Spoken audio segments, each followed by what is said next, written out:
A cops and robbers themed party has been the latest target of the politically correct machine. At the University of Virginia, a fraternity gathered in orange jumpsuits, and a lot of women were there dressed as provocative police, at least until they were approached by 20 or so protesters who demanded that they shut down their event. These costumes make a joke of mass incarceration and the prison industrial complex, systems that disproportionately brutalize people of color, Students United complained.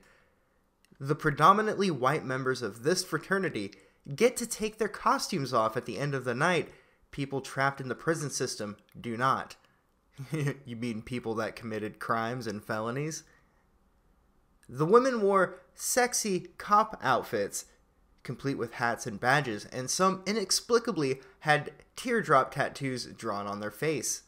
Historically, the police have justified violence against people of color in the name of protecting white women, and in wearing these costumes, these women made a joke of the legacy of violence.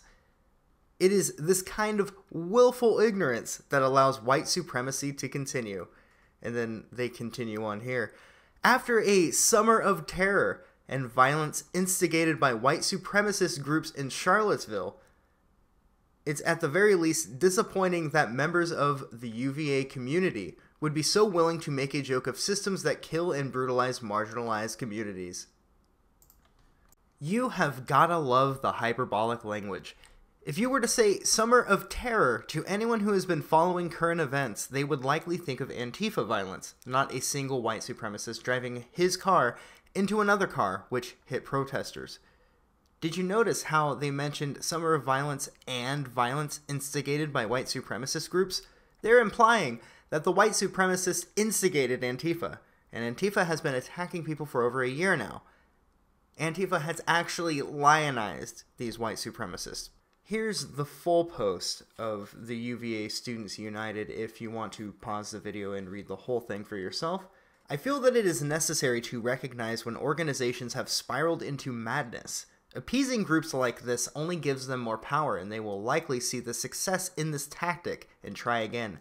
It will be only until somebody stands up to these bullies in the form of an angry mob that tactics of intimidation will lose their larger appeal. And sure, there will always be this activity in society, but it can be reasonably tamed if you stand your ground.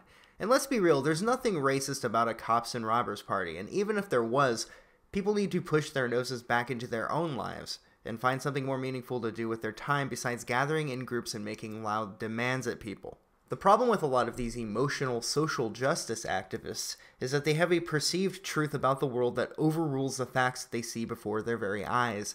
They see what they want to see, and the oppression that makes them a virtuous soul is alluring enough for them to make fools out of themselves in pride. The problem is, even though they have made fools out of themselves, they are still taken seriously by institutions of authority. The same people that these activists hate are the ones that they run to silence somebody when they are confronted with a reality that doesn't match the one they have formed.